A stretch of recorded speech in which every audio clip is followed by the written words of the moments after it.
Good afternoon, everybody, and welcome to our regularly scheduled meeting of the Municipality of Thames Centres Council. The date is Tuesday. Seems strange to be saying a Tuesday when we usually meet on Mondays. Tuesday, April the 7th, 2026, and the time is 5 p.m. I would like to call this meeting to order. I'd like to just acknowledge a nice attendance here in Thorndale. Nice to see you all. I don't believe there are additions to the agenda.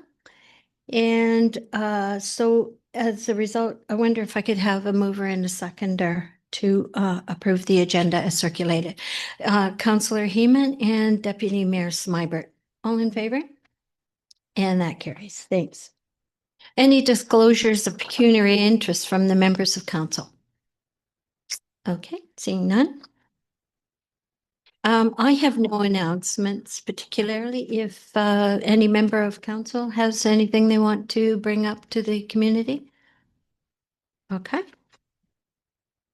So we'll move on to item number 6, presentations and delegations, and this will be an opportunity to present some checks. The first one is the Thorndale and Area Horticultural Society, and Jennifer Bergeza, I hope I'm saying your name right, and Carolyn Noble. I will.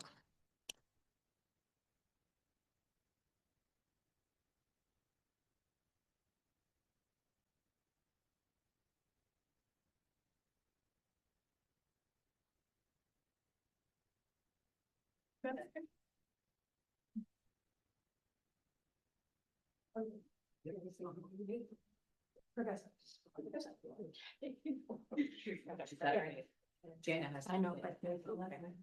So they're not. Oh, she picked that. No, it's gonna be under the chair. I'd like to congratulate you. Thank you very much for support. I know you'll put it to good use.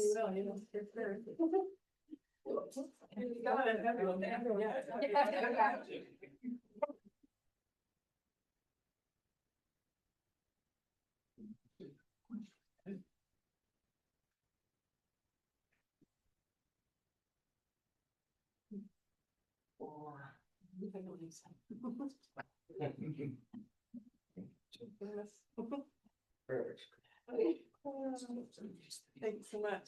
Really appreciate it.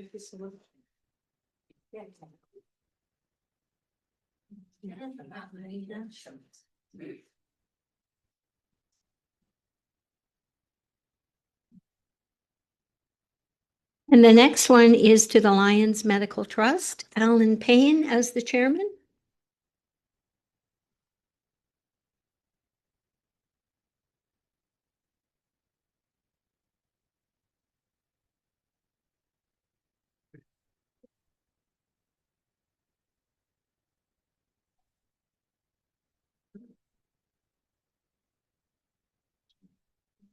It'll take 3 big people to hold it, or 4 people. One more.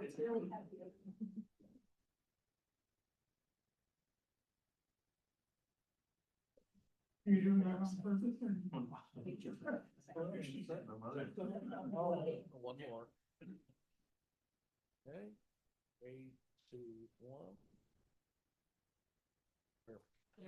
Okay, thank you. And here's your real. Thank you. Thank you.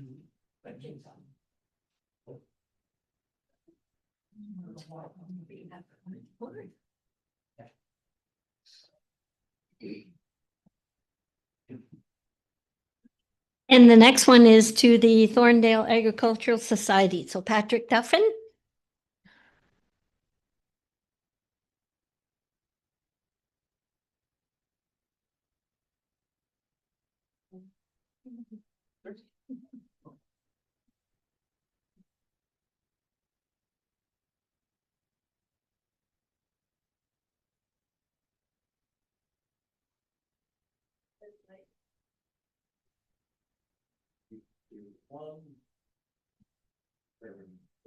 And there, Patrick, that's what I would attach. Thank you.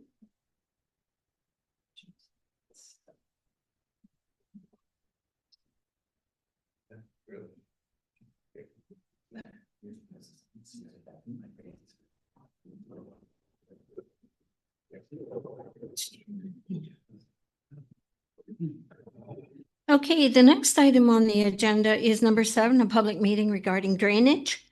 So the Court of Revision will hear any appeals to the charges being assessed to properties for the Rollston Drain 2025 as outlined in the engineer's report provisionally adopted on March the 9th, 2026. So the Court of Revision, let's see now, we need 3 members, one of whom is here from the Zora. So at this point, a mover and a seconder to move into the Court of Revision to consider this. And the council adjourn its regular meeting at 5:06 p.m. in order to sit as the Court of Revision under the Drainage Act to consider the Rollston Drain 2025. And that the following 2 members of council be appointed to the Court of Revision.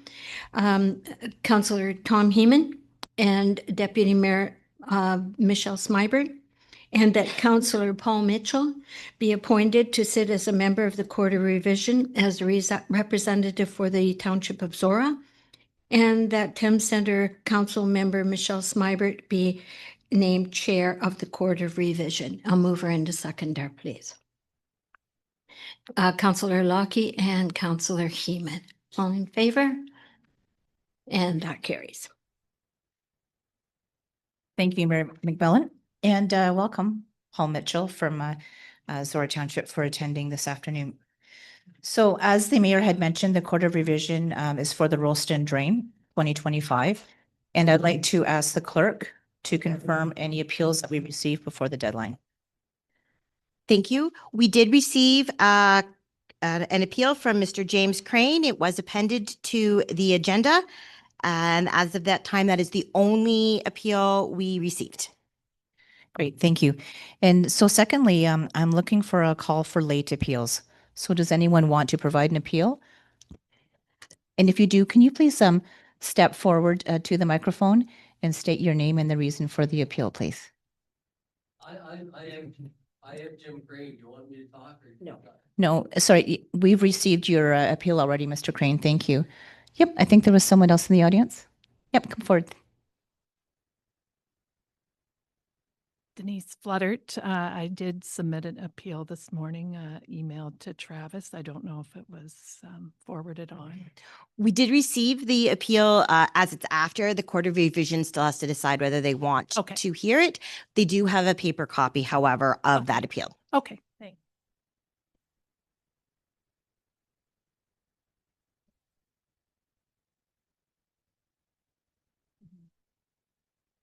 I'm off.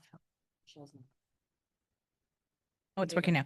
Okay, thank you very much. So I'm looking to the members in terms of if you want to accept the late appeal or not. And if you do, then I'll need a motion, please.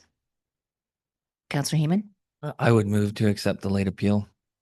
thank you. Do we have a seconder, Paul? I'll second that motion. Okay. And all in favor? Okay, and that is carried. Thank you. So that means we now have 2 appeals that will be considered. And I'm going to be looking at our engineer, Mike DeVos, to provide a response in terms of the appeals that we received. Mike, can you come forward, please?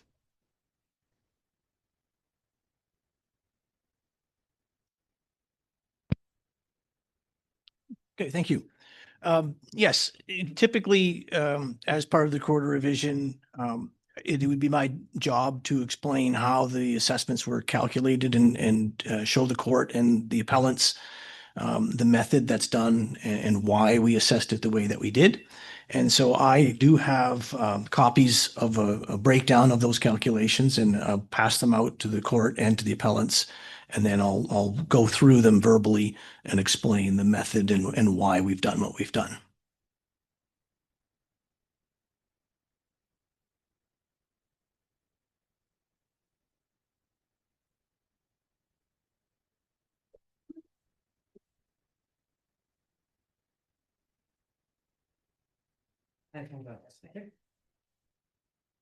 Easier.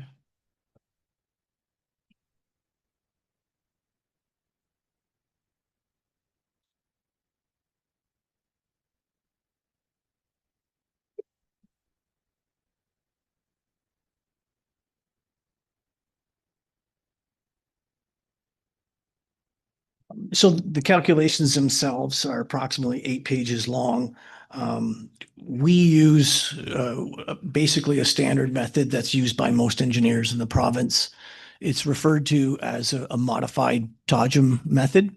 Mr. Todgham was an engineer back in the 1960s who established a common method for breaking down the assessments as directed by the Drainage Act. The Drainage Act defines certain types of assessment that we are to make. And the first type of assessment that we are to do in the Todgham method explains is to extract special assessments. Section 26 of the Drainage Act refers to any road, railway, or utility that creates infrastructure for their own purposes, but then by the construction of that infrastructure causes additional cost to have to be spent while constructing the drain. So we pull that cost out. It's a comparison to what we would typically have done without them. So if it was a tile drain and you were building a closed drain, there would be still a fair amount of work cost that you'd be doing. But on an open drain, it's very little cost. Usually the difference is very significant.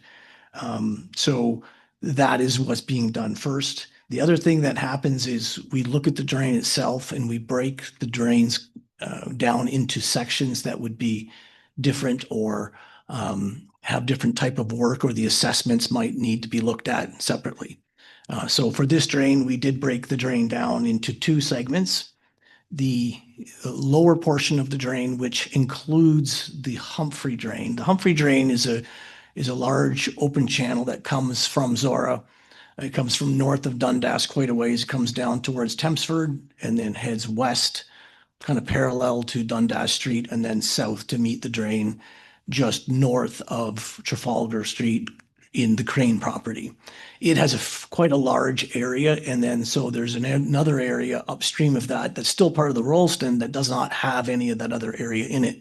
So we separated it at that junction. So the lower part of the assessment, or section 1, if you look on page 1, it has a cost of approximately $247,000. That was section 1, and that's the lower part. There's quite a bit of costs included in that.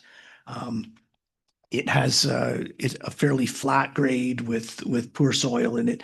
Some of the lands in that particular area are forested, and so they're not agriculturally used. The Todgham method itself, it instructs the engineer to calculate the benefits first and then the outlets. Benefit is an assessment defined in the Drainage Act as better control of surface water, better control of subsurface water, increased crop production, increased land value, better aesthetics. It's a list of things that occur by the result of the work being done. In this part of Ontario, that's typically close to or where the work is happening. Once you get a distance away from the drain, you're not being impacted, or you're not going to receive benefit from that particular work.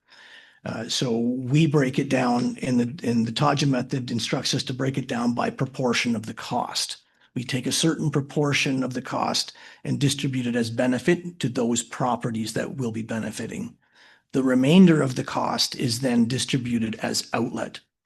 Outlet is defined in the Drainage Act as the volume of water that each property will generate and send into the drain, or that property will need to use the drain as an outlet to have their water go down to the very bottom of the drain. So it's calculated separately, and it's calculated after. We do it by proportion. So at the beginning, we start taking out like I said, the first thing we do, if you look on page 1, the lower part, there's an assessment, a special benefit assessment to the K. Thompson property. That is a culvert. There is an existing culvert on that property that is there to service that property, but it is not sufficient. It is an existing private culvert. It's not part of the drain as it stands now. So it's something that the landowner built themselves, but needs to be reconstructed and built and improved to make the drain function properly to provide that crossing for the owner. So it is assessed independently with a certain amount of special benefit and outlet.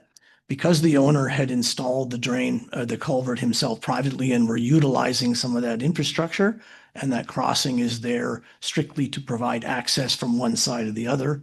It has a certain rate of benefit, and then the rest is outlet.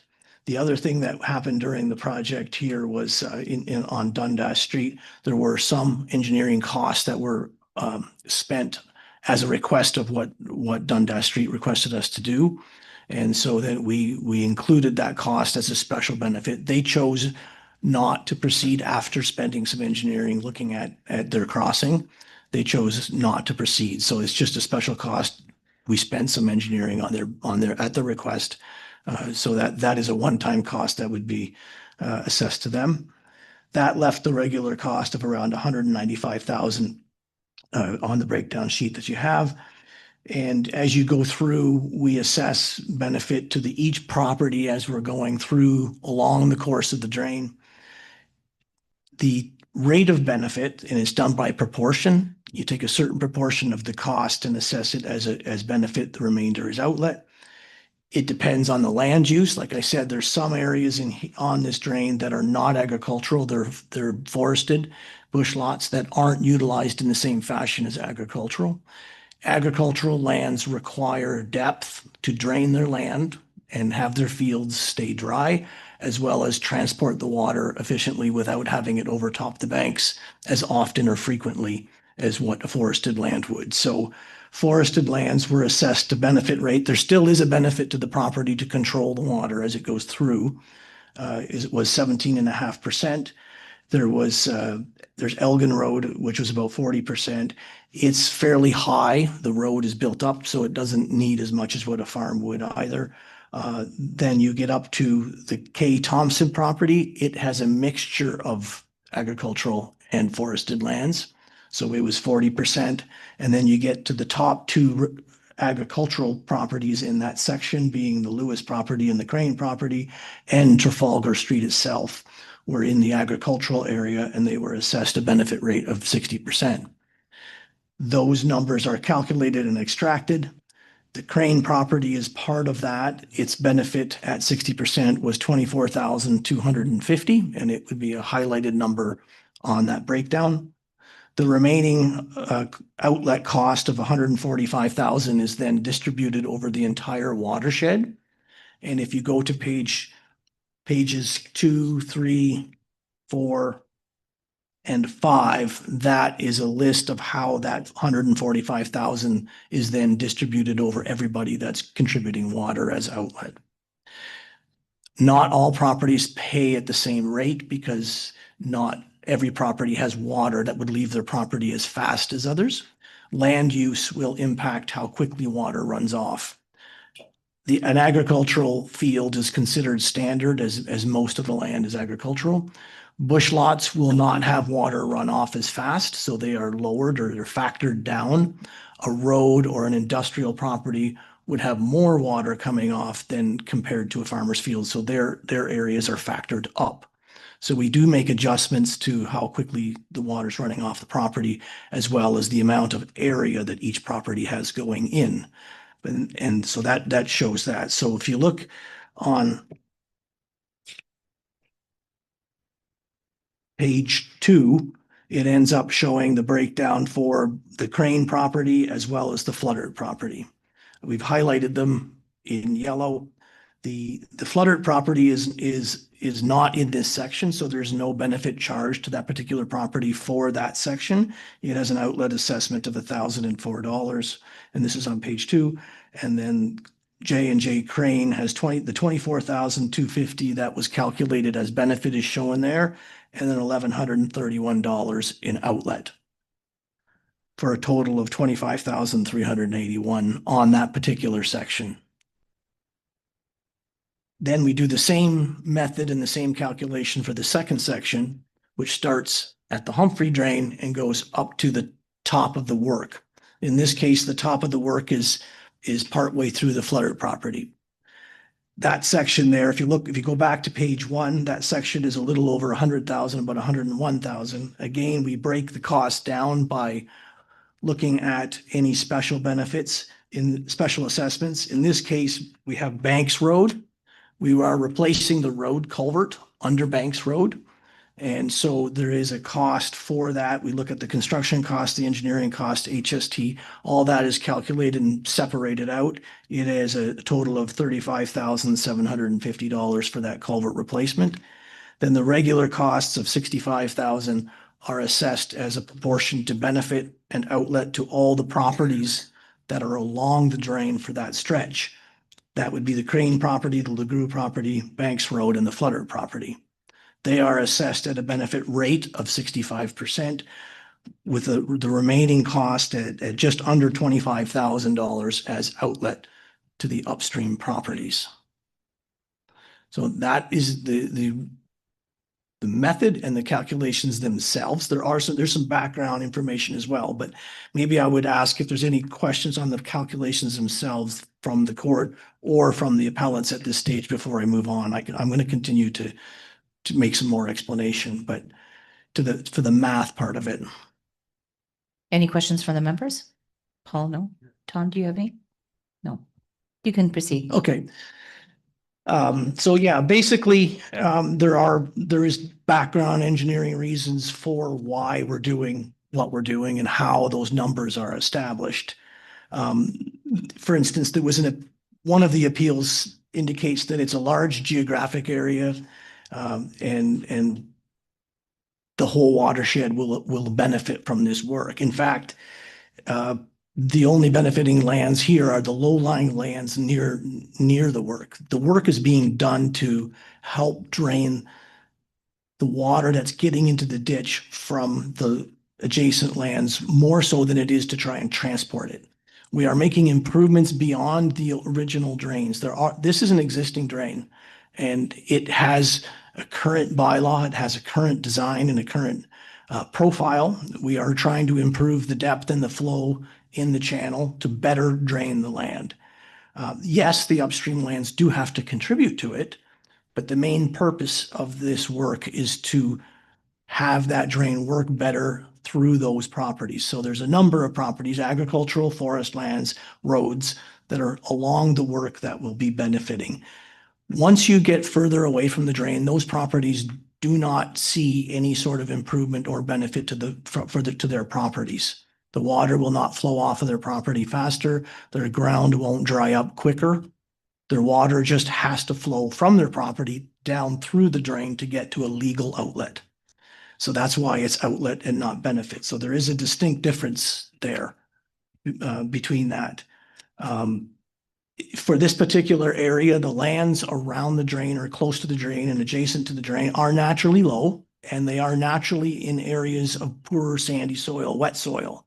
So the amount of work and the effort being done is fairly significant to try and drain that ground. So that's part of the reason why you see benefit rates in the range of 60-65%. We did take a look at the Rolsted Drain report and existing bylaw that is immediately upstream of this. The Rolston Drain continues from where our work is. It goes up towards Dundas Street and then goes across to the north side, goes west along Dundas, and then north through the agricultural properties and across the railway tracks to service area on the north side. That report was done in 1984, and it had an overall benefit rate of 60%. So our calculations, when we look back at it, appear to be just in what is happening. We are making things better for the lands around it, not necessarily to improve lands that are further upstream. One thing to note that the appellants or the other landowners may not see as part of this, because you don't see numbers, is that there is maintenance that's required and work that is required upstream of where we're working on the Rolston Drain. That 1984 section going the rest of the way up to Dundas, across Dundas, along the west side, and then further north. That all has to be done in terms of maintenance. There is going to be excavation work, clearing and brushing, and that drain needs to be worked on. It'll be done through the municipality as maintenance, not as particularly part of this project. And all those properties up there will receive benefit assessments and outlet assessments based on the 1984 bylaw. And they will be contributing another round of cost to drain their land up higher than where we are. So that's another thing, that if a landowner's down where the drain is, where the work is happening, they may not see or notice that there are other costs and other things that need to be done to drain those lands that are not near where we're working. So that's my explanation of why we've done what we've done. Thank you very much for that explanation. Just going to look at the members. Do we want to make a decision here or do we want to, oh, I'm sorry. I think Mr. Crane, we can give you this opportunity to speak to your appeal if you'd like. Sure, like.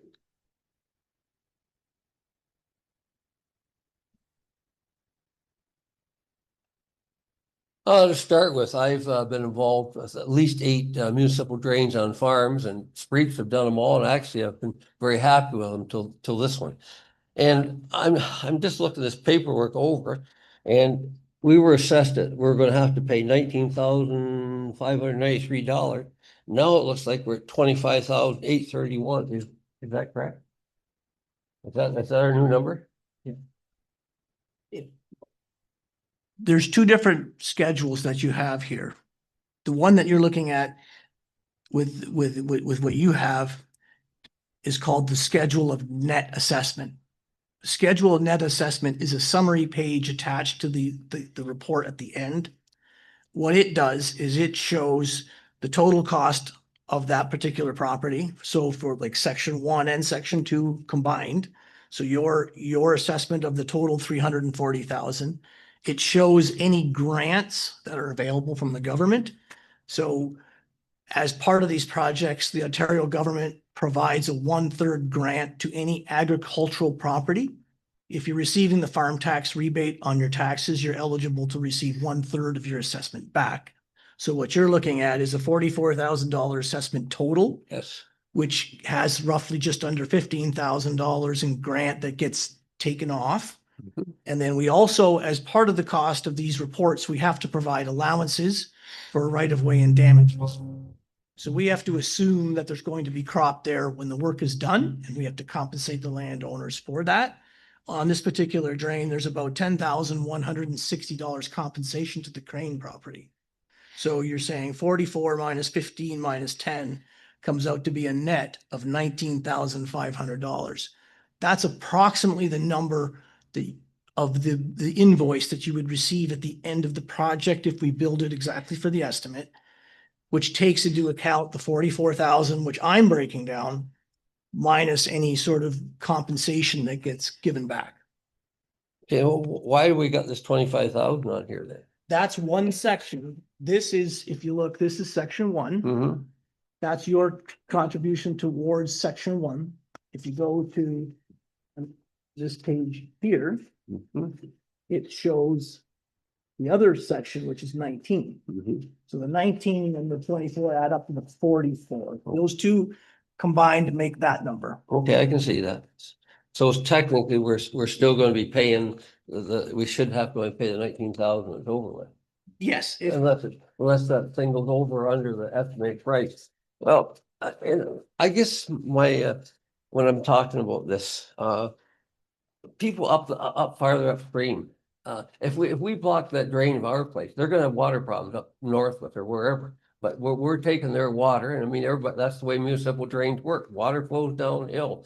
And I truly believe that under these circumstances, we're paying more than our share in this drain. And I've been involved in a lot of your drains, and I can go through numbers. I went through a bunch of them on farms, and I was up at the top end, just the opposite. And I know why we paid for a municipal drain a few years back, and we I won't say cheated. We was able to divert 6 acres of land because it was just nick or tuck which way the water went. 2 years later, the farmer next door, he wanted a municipal drain.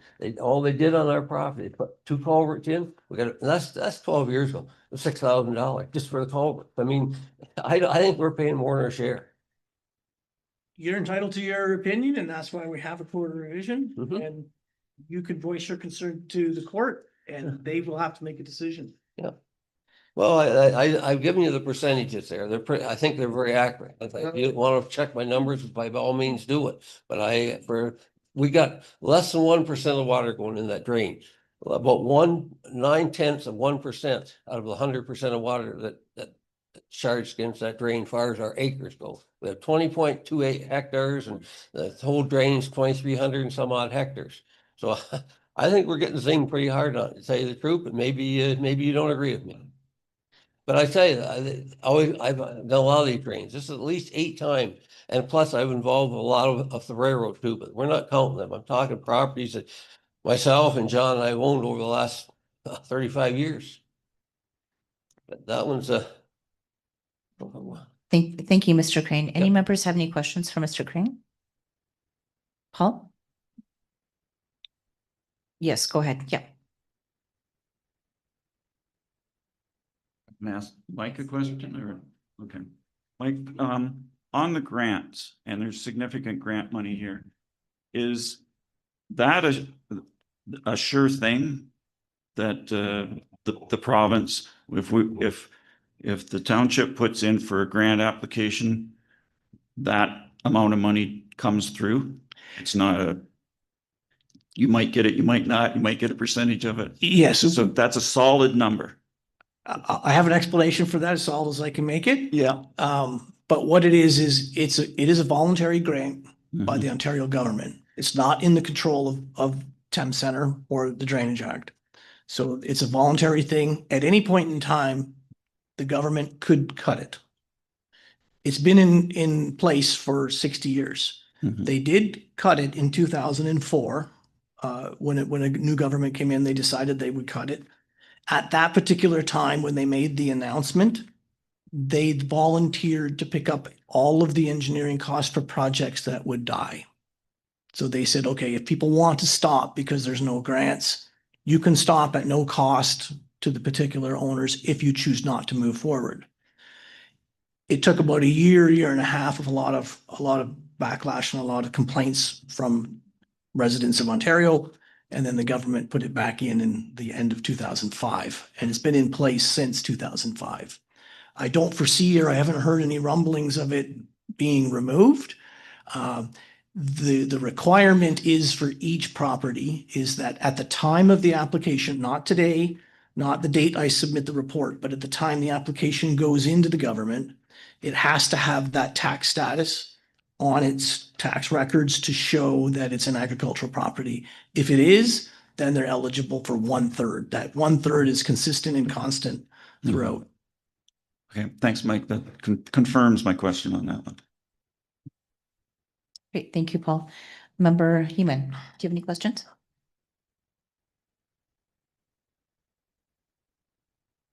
I don't really have a question other than, I think like if we look at the calculations are consistently applied to other properties, and there's other properties that have, similar contributions for similar parcels, similar rates, and there's people with smaller lots that are paying more. So I do think the formula is working to account for the unique circumstances across this drain. And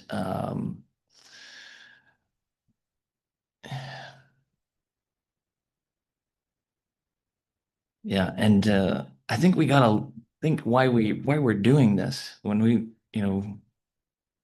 I don't know if I got the original call, but I got calls about this area 2 years ago in June and July when there was lakes in these properties. And that is why we're here today, so that these properties are actually going to be farmable and workable over the lifespan of this project, right? And if you look at how you amortize these costs over the life of the drain, and in many of these cases, we are looking at bottom land, and that is a requirement for some of these properties to be workable. And the soil in a lot of these properties are black. And I talked about sand, but it's black sand because they are originally swamps and marshes. So all of that comes at a cost. And I do believe that we've done the due diligence to apportion that fairly. And there are the grants, and there's also ways that we can amortize the payments through the tax roll so that we can smooth out some of these costs, because again,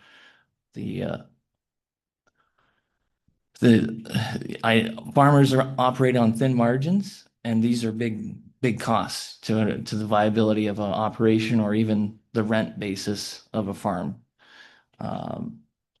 So thank you. Thank you, Member Heeman. Does Mrs. Flittert, would you like to come forward, please?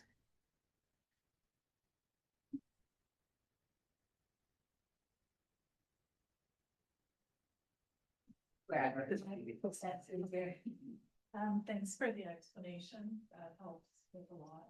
You know, the work needs to be done. I guess my main question now is, sorry, you say that it goes partly through my property, so will the work be done the entire length from Dundas Street? Because it goes, or will it be stopping somewhere in the property, if that's a separate part? I'll speak briefly and let Travis maybe comment, is that it's my understanding that there is more work to be done up there. Exactly the limits of it. The exact limits of the work, I can't say. I do know that certainly the areas on the upstream side of Dundas and along the north side of Dundas have sedimentation in it and brush and maintenance that needs to be done. And then probably it would be come down through your property to still start with the other project where we're stopping. So I would think it's all going to happen, but I don't know, Travis, if Travis has any comment. Yes, I've been in conversation with landowners upstream of your property on the north side of Dundas, interested in having some maintenance performed along the existing 1984 Rolston drain. So if when we go to proceed there, we would essentially make that connection with this report and through your property. Okay, Yeah. so this project will stop. It won't go the entire length of my property then? Under the new report, that's correct. Okay. Yep. So there'll be a separate project eventually where they do the north part towards Dundas then? Under Do you- under maintenance, correct. Okay, Yep. do you know where that will stop, like where this project will stop approximately?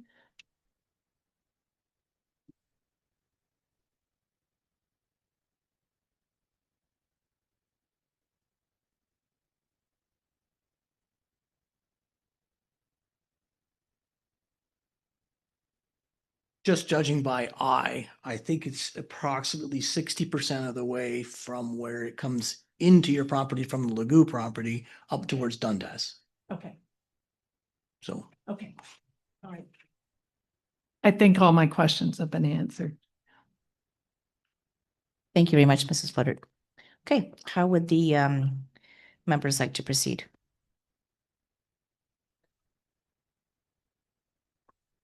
Yes, you can come up to the mic. On our property, we've owned that property 7, 8 years. And we farmed it ever since we owned it. And we had no water problems on that property to speak of, literally nothing till 2 years ago. And that's the year you're talking about all the waters, the problems with the neighbors and stuff. I don't think you were looking at our property, but the one across the road, there's water in the basement. It was a real mess. But anyways, something went wrong on that creek at that time, because we farmed that whole farm down that lowland, that black muck. We never lost a quarter of an acre crop.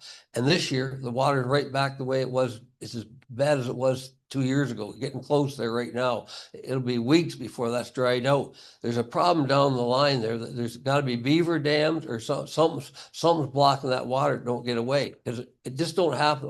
Something caused that to happen all of a sudden. Because we've had lots of rain, lots of years, and it's a mess. Our property's a mess because of it.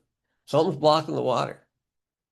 And it's not on our property. We've only really got 4 acres there. It's a mess. The rest of our, if it wasn't for that 4 acres, we wouldn't be talking to you a bit about this. But we got about 4 acres at the bottom there. Once again, it's that type of soil you were talking about, that black sandy soil, that good soil. But anyways, so the problem is down, it's south, that's for sure.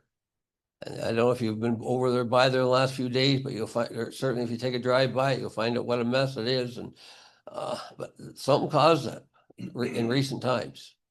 There's a blockage there. And I don't know if do you know what the block, is it beaver dams or what do you feel it is? Because it didn't used to be that way for 5 years.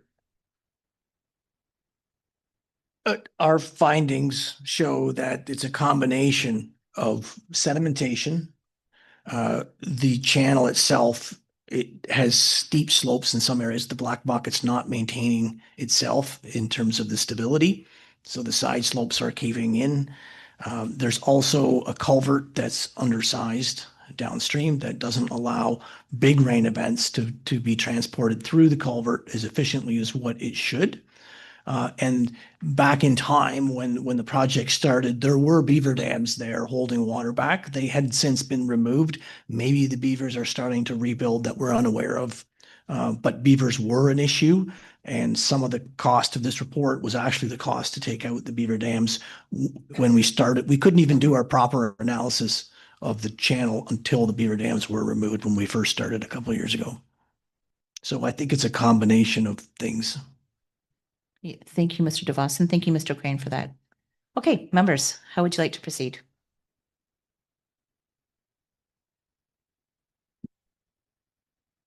Go ahead, Paul.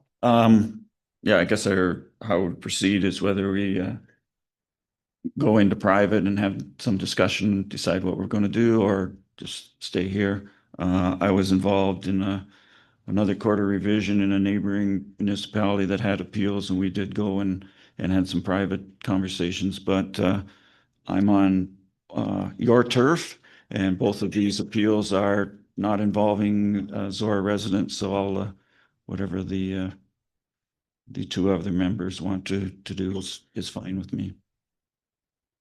Member Heeman, how would you like to proceed? You want to deliberate here, or do you want to take a little bit of a break and review the appeals there? I think we can do it in open because I think we've resolved most of the points. So So if there are no suggested changes then to the assessment schedule, there is a motion that's been recommended by staff. If you want to take a look at that on page 2, I'm happy to get a mover or seconder for that. Or if you're looking at anything else in terms of the assessment schedule change, then just let me know. so thank you. I would move the recommended motion that is the Court of Revision acknowledges the 2 appeals that were received and heard with respect to the Ralston Drain 2025 assessments outlined in the engineer's report dated December 4th, 2025, and that the Court of Revision, having considered the appeals, hereby dismisses the appeals and confirms the schedule of assessments as prepared by Street and Associates and submitted with the engineer's reports, and that the assessment schedule be adopted as presented, and that the clerk be directed to bring forward bylaw for the 3rd and final reading at the next regular council meeting. And just to motivate that motion, I think that there were legitimate concerns. I think we heard them and we were able to address them through our engineer. And I think we've got to the bottom of some of the specifics as to how we got into this situation. And I think it's difficult when we have to do big corrections. But some of these things can also be addressed through petitions for maintenance, and then we don't get into these situations where we have to do big corrective measures. So that's where we are today, and I think we have a fair calculation. Okay, thank you. So it's moved by Member Heeman, And I will second the motion. second by Member Mitchell. All in favor? And that is carried. Thank you very much. Now we're looking for an adjournment.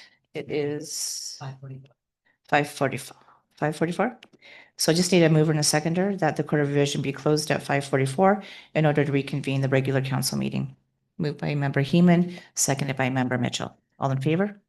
And that is carried. Thank you. And thank you again, Councilor Mitchell, for your attendance today.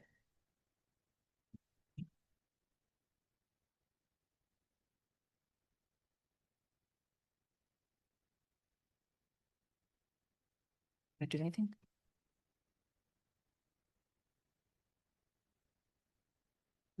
Hang on. Wanna hang out? Thank you for your hospitality. and- Thank you. And it was a much shorter drive than having to go to your regular. Yeah, there you go. We did this for you. Here, just for you. Well, for a township resort, it's less mileage, so. Here, there. Help yourself with some snacks. We need to go now. Yes. Thanks. Okay, resuming our meeting. Item number 8 on your agenda is the approval of the previous minutes. So the motion before you is that the minutes of the regular meeting of council held on March 23rd, 2026 be approved as circulated. Moved by Deputy Mayor Smybert and seconded by Councillor Lockie, and all in favor. And that carries. Next item, consent agenda, and it is quite long. Items listed under the consent agenda are received for information in one motion. Council members may request that one or more items be separated for further action, and I believe that Councillor Lockie would like to speak to point 9.2. Yes, Your Worship. And then I'd also like to speak to 9.8, please. Thank you. So yeah, I've pulled this aside because it is very, very important. So I really appreciate, Ken, you pulling this together. Like, this is exactly what we need. Right now, we have some big challenges.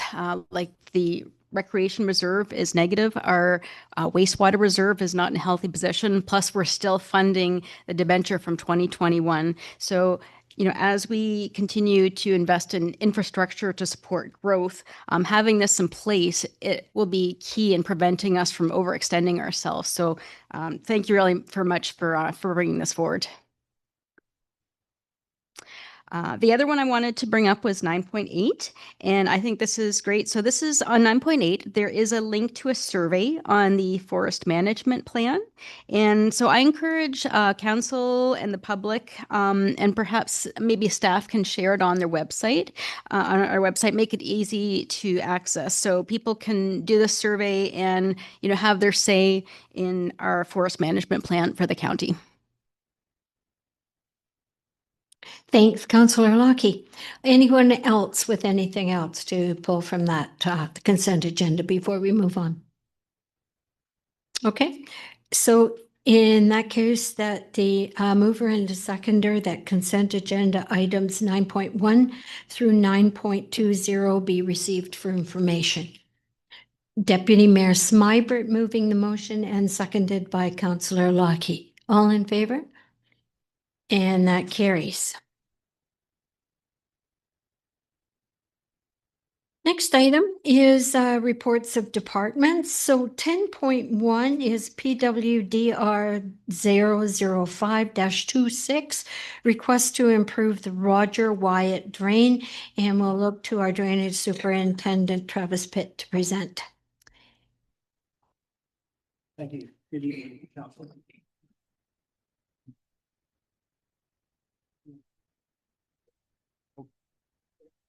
Oh, thanks. Okay. Yes. Recently, we've had some maintenance concerns along an existing drain known as the Rogers Wyatt drain. This drain was originally constructed in 1978. And had a stipulation in the report that said that no trees should be within a 50 meters of either side of the existing drain. However, through a residential portion of this report, it specifically said do not disturb trees. However, this report took no account for tree root infiltration, which we've been experiencing, I'd say, almost every 4 years at this point, where we have had to do these essentially reactive maintenance and repairs to remove these tree roots without being able to actually address the issue. So one of the owners along this section of the drain has now requested an improved report to specifically this section of the drain so that we can essentially likely put in sealed tile to keep the roots from infiltrating the drain. Oftentimes we would have an on-site meeting if this is received, and the the reports can grow when other owners are brought into this. It could expand. However, this specific request is for roughly just 300 feet of work, and I'll leave it there for any questions. Thanks, Travis. So any questions from council regarding this particular drain issue? No? Okay, then do we have the motions up? I can't see behind me there. Okay, all right then. So you have on your circulated agenda a motion before you. They're up now. Oh, okay, so you can read it here. So a mover and a seconder. Moved by Councillor Heeman and seconded by Deputy Mayor Smyber. And all in favor? And that carries. Okay, and you have another one to present to us as well, the Dundas Street drain. Go ahead. Yes, recently we have tendered the Dundas Street drain on Bedingo. We received just one bid for this from Cassidy Construction London Limited, which came in approximately 2% over the engineer's construction estimate. Staff is still recommending that we award the contract to Cassidy Construction, as past performance from this firm gives us confidence that we'll have a satisfactory and timely project. The engineers team has reviewed the tender and have no concerns. And I'll stop there for any questions. Okay, any questions from council? Okay, I'm not seeing any. So the agenda, the motion is before you. Do I have a mover and a seconder? Moved by Councillor Heeman and seconded by Deputy Mayor Smyber, and all in favor? And that carries. Thanks, Travis. And another one. Frank, you're busy tonight. Sprinkler drain. Yes, so this was also just recently tendered through invitational tenders. 8 bids were received on this project, with a De Jong Excavating submitting the lowest bid, nearly 10,000 less than the engineer's estimate. So staff is recommending to accept De Jong Excavating's bid, and as well the engineer's team has reviewed these tenders and have no concerns. And I'll stop there. Okay. All right, there again, the motion is on your pre-circulated agenda. A mover and a seconder. Moved by Councillor Heeman and seconded by Councillor Lockie. All in favor? And that carries. Okay, moving on to item 10.4 of the agenda, the Dorchester and Thorndale wastewater treatment plants 2025 annual reports. And we'll ask our Director of Public Works to present, Mr. Craven. Excuse me, thank you, Your Worship. Report PW 01426 presents the 2025 annual operations summaries for the Dorchester and Thorndale wastewater treatment plants operated by the Ontario Clean Water Agency under a contracted agreement. The Thorndale plant experienced 2 non-compliance events in 2025, a March exceedance of effluent total suspended solids due to high influent flows from heavy rain and melt.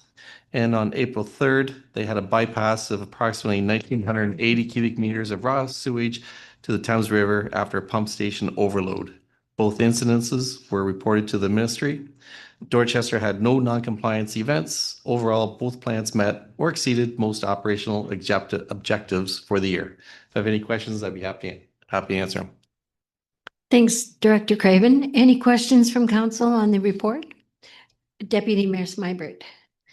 Thank you for the report. I know that the bypass events are normally storm related, but is there anything that we can do to proactively try to avoid those bypass events? Through your worship, great question. We're noticing the collection system is having infiltration issues. We've actively, over the last 3 or 4 years, gone through manholes and whatnot too. We have found 3 or 4 manholes that had infiltration and have repaired those, and we're seeing those peaks have slowed down or have really leveled off. So we know we're doing good work, but we're still actively cameraing videos of the collection system too. Thanks. Any other questions from council before we move to the motion? Okay, So the motion is before you, a mover and a seconder. Moved by Councillor Lockie and seconded by Deputy Mayor Smyberg. All in favor? And that carries. Turning now to item 10.5 of the agenda, the award of the wading pool replacement project. And we'll look to Steve McDonald, our Director of Community and Facilities, to present. Through you, Your Worship. This report is regarding the 2026 capital project to replace the wading pool at Dorchester Community Park. This 57-year-old asset built in 1969 has been held together with duct tape and prayers for the last few years. So we're excited to provide our community with a new version that will be enjoyed for decades to come.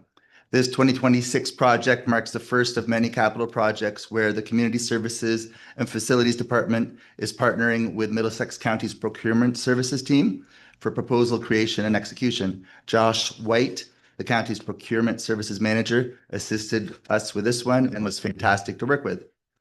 Based on the scoring criteria specified within this RFP document, the recommended contractor is Hollandia Pool and Spas from London. As the report details, Hollandia has a very positive track record working with Thames Centre, so we're looking forward to working with them again. Construction is set to begin in September and finish in November of this year. That being said, we will see if the schedule can be improved before finalizing the contract with them. The report also details the notable changes for the new wading pool and provides a mock-up image of what the pool will look like. Please note that shrubs, trees, and benches are sold separately that are pictured. The most exciting improvement to the new wading pool is the addition of a beach entry, whereby mobility devices can roll right into the pool, thereby greatly enhancing the accessibility of this amenity. In addition, the new pool will be rectangular. It will have some deck spray nozzles for extra fun, and will combine pump house equipment with the adjacent splash pad to provide some efficiencies.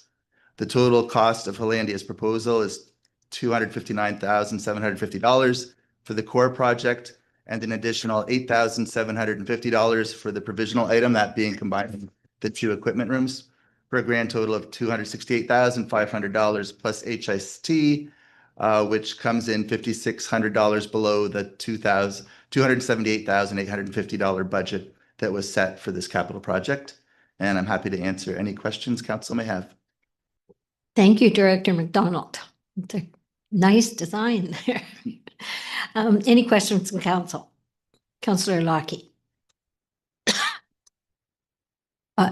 Through your worship, through Director McDonald. So I have very fond childhood memories of enjoying the wading pool. So I can definitely agree that it has served its purpose and it's time to move forward. Just a question. I've seen in different pools where people have purchased naming rights to bricks. I was wondering if that would be something that has been thought of to maybe, raise money to help for the project, or perhaps even use that funds to invest in a tent shade, those kite shades. Just a suggestion. Yeah, through the mayor, those are great suggestions that we can consider. And I think I like the idea with the bricks. We actually did bricks right out front of this facility here that worked quite well when this community center was built.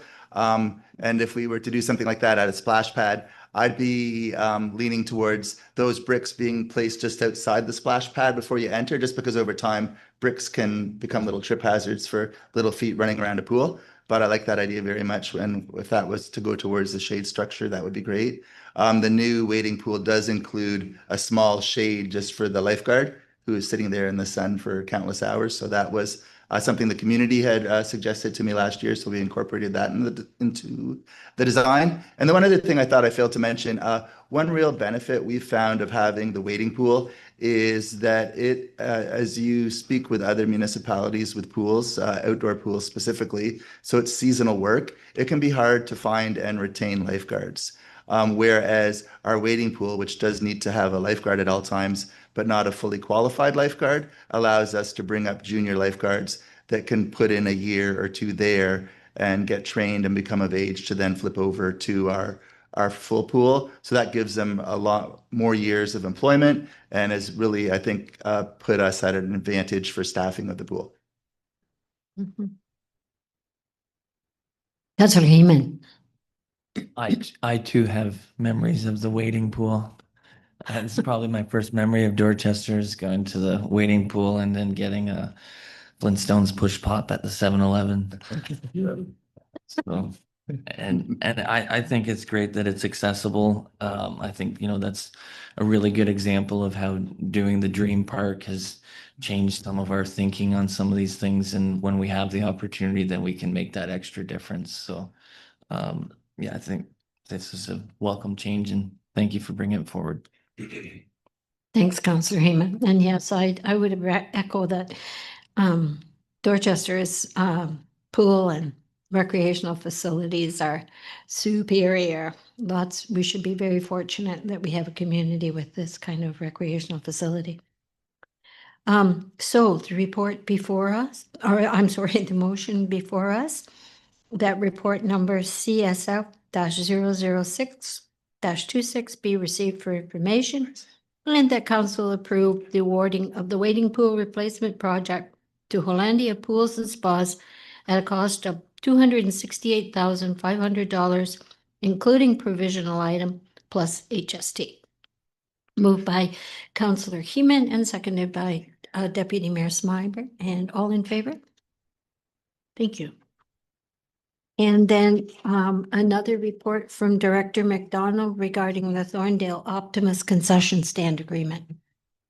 Thank you. You have before you report CSF 007-26 regarding extending the agreement for the Thorndale Optimus Club to operate the concession stand located in our field house at the Thorndale Community Park.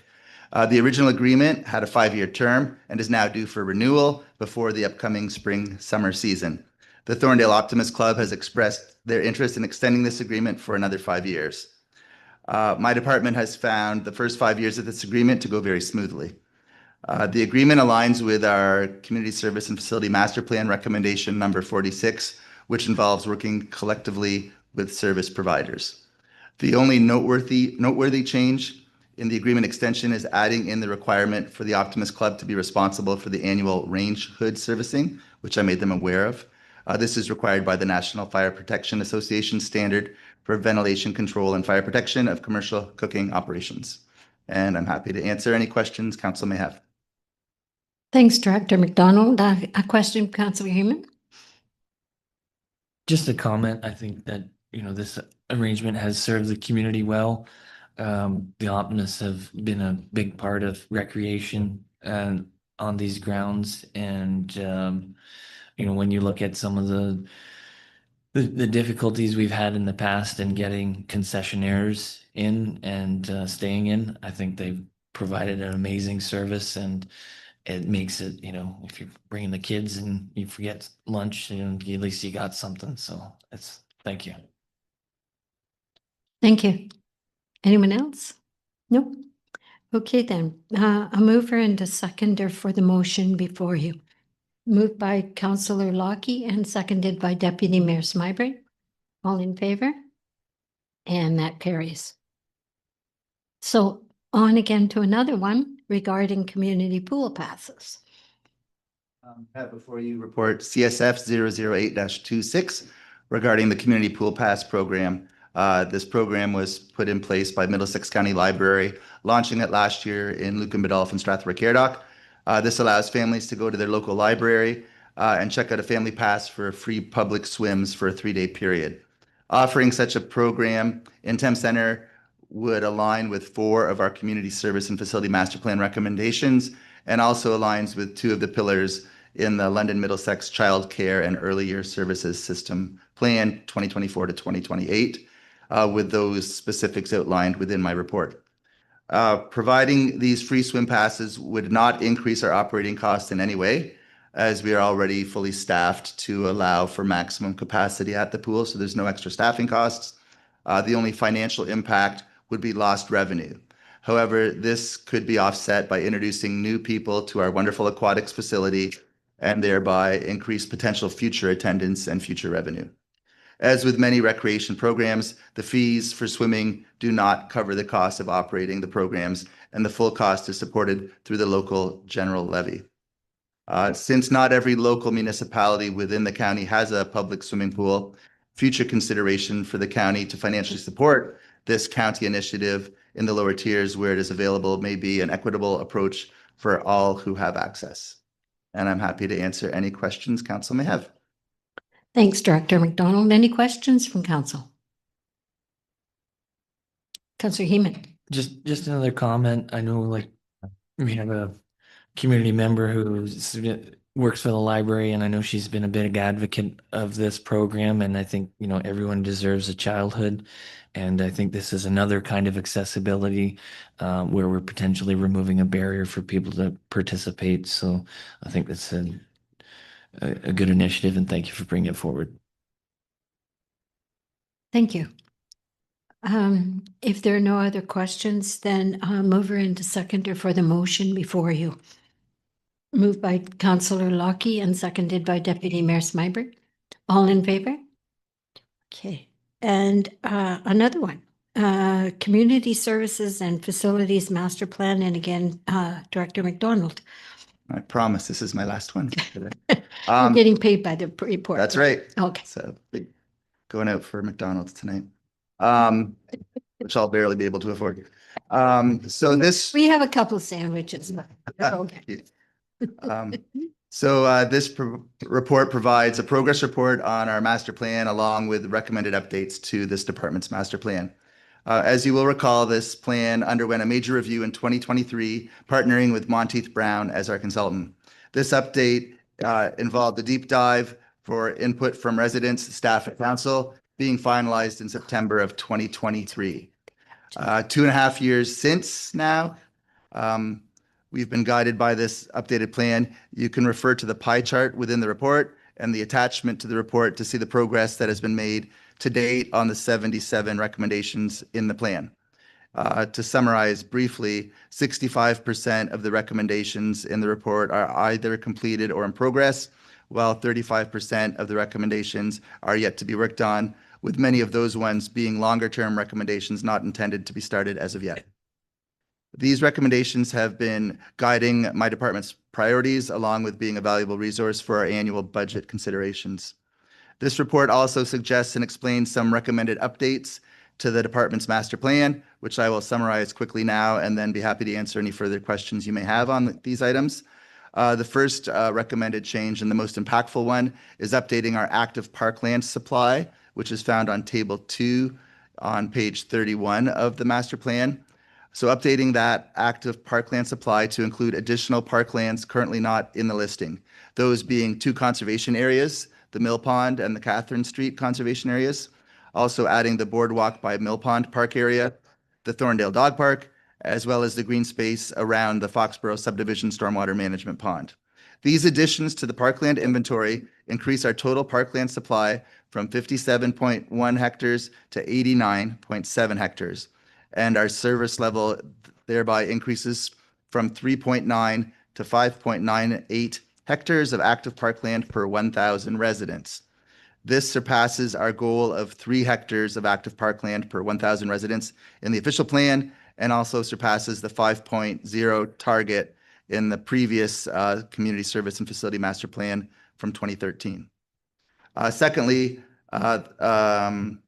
there's a simple clarification of some wording. A few places in the document speak to having playgrounds within 800 meters of residential areas, and in at least one location, it sounds like there needs to be a playground within 800 meters of any resident, and we don't have a budget for that.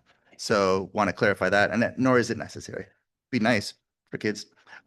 Next up, there are 2 updates to the planned active parkland on table 3, found on page 31. So that's planned, that's parkland that's not yet open and being used. So firstly, adding the Eva Ida green space property as a future neighborhood park. And then secondly, revising Boardwalk at Mill Pond from a community park to a neighborhood park. Next up, our active parkland supply, explained earlier, will also result in updating section 5.4 of the plan to reflect the updated 5.98 hectares per 1,000 residents. And with that revised current inventory, that will be sufficient to maintain the 5.0 target for a population of up to 17,940 people. As a result, we also recommend updating recommendation number 2 on the bottom of section 5.4 to maintaining a current service level of 5.0 hectares per 1,000 residents. And then the final 2 recommendations are more clerical in nature. Firstly, revising the location of the skate park. It currently says that it's at the Flight Exec Center to saying it's at the Dorchester Community Park. That's table 4 on page 48. And finally, adding our good friends at Middlesex County Library, those being the Dorchester and Thorndale Library, as community partners in table 7 on page 83. And that's all I got for you. I'm happy to answer any questions. Thank you. Councillor Heyman. Just another comment. I know some of this is housekeeping in nature, but I think we should acknowledge that we did create a lot of park space, you know, from the dog park to Ida Eva to the mill pond. Like, that doesn't happen all the time. So Anyone else? Okay.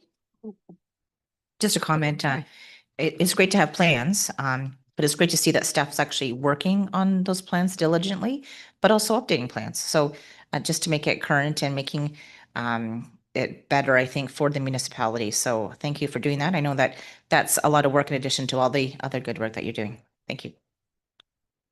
It is a lot of work, and thank you. Anyone else? Okay, I'm not seeing anyone, so a mover and a seconder for the motion on your agenda. Councillor Lockie and Deputy Mayor Smybert, all in favor? That carries. So we turn the next report over to our CAO, Jill Beltran-Glazier, to present, and it's regarding the Canadian Plowing Organization sponsorship. Thank you, Your Worship. Yes.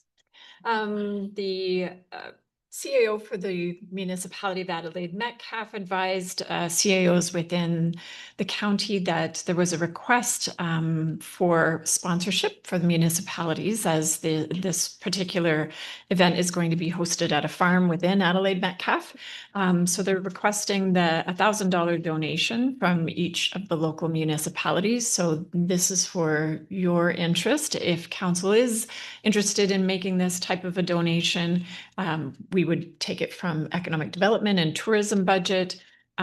My understanding is this is what supports potential for folks to go to the international plowing match. Sorry. Thank you. Any questions? yeah, I think that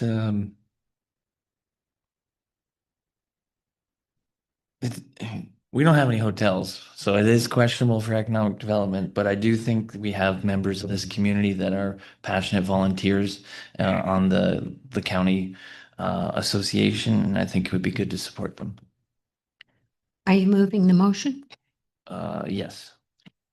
Deputy Mayor Smybert, did you have a question or I comment? can second that. I think it's important that we support it. I was thinking too, we've got a county, what is it? Association Middlesex too, Day. right? Middlesex Day Association too. And I don't know if they would have funds available too for kind of a sponsorship. Just a thought. I know that's kind of after you've already prepared the report, but definitely would support that. Okay. All right. So we have a mover and a seconder for the motion. I'll call the vote. All in favor? None opposed, so that motion carries. And then moving on to item number 11, there are no reports of the committees for this council meeting. My report for the month. I'm pleased to present a summary of my activities over the last few weeks. Excuse me.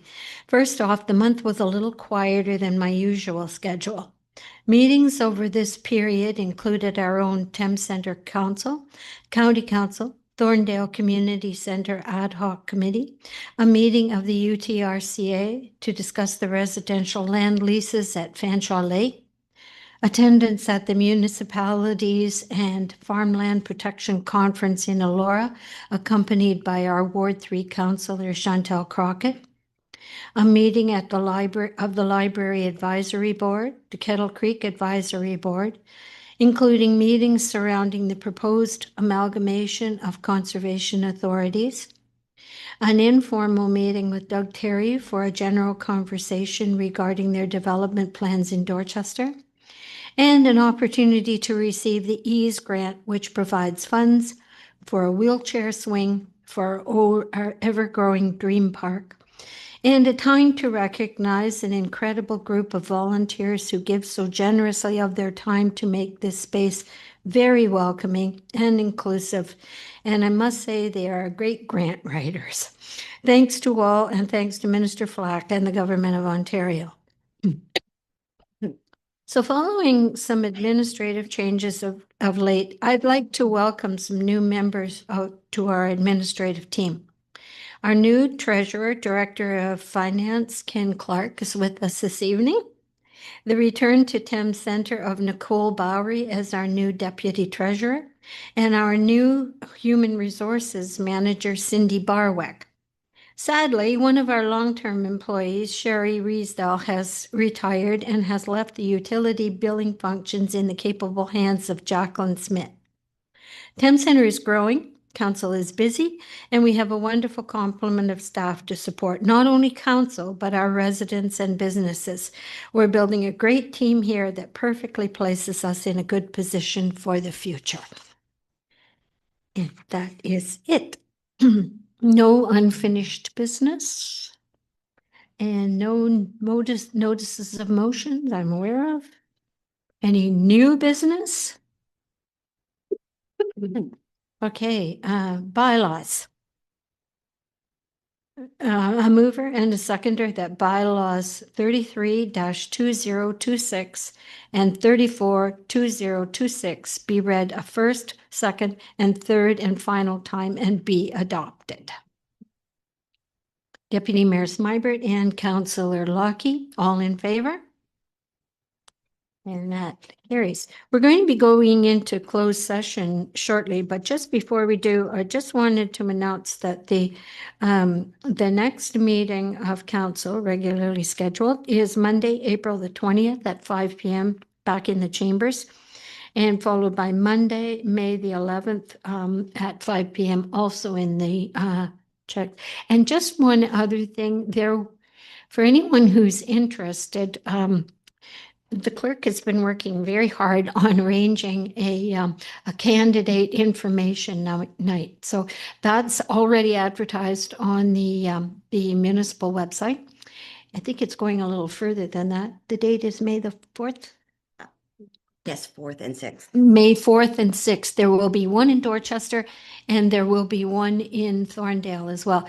Great opportunity for anybody who's thinking of running in the next municipal election, which, by the way, is October the 26th.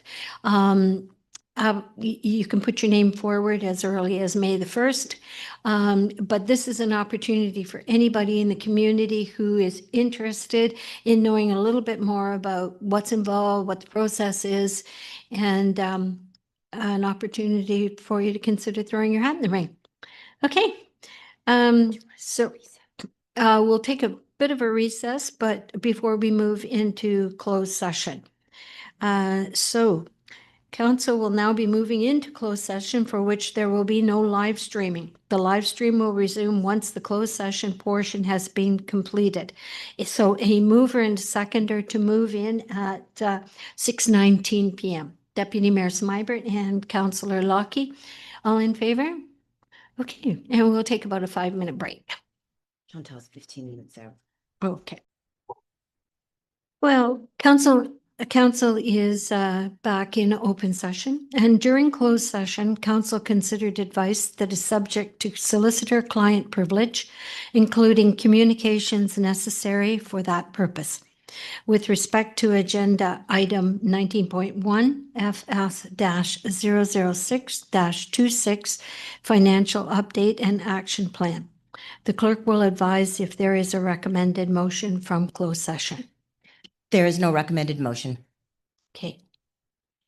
So a mover in seconder that report number FS-006-26 financial update and action plan be received for information, and that council approve an increase to the consulting budget in financial services for $15,000 to be funded from the tax stabilization reserve to support completion of the 2024 financial statements and related year-end work.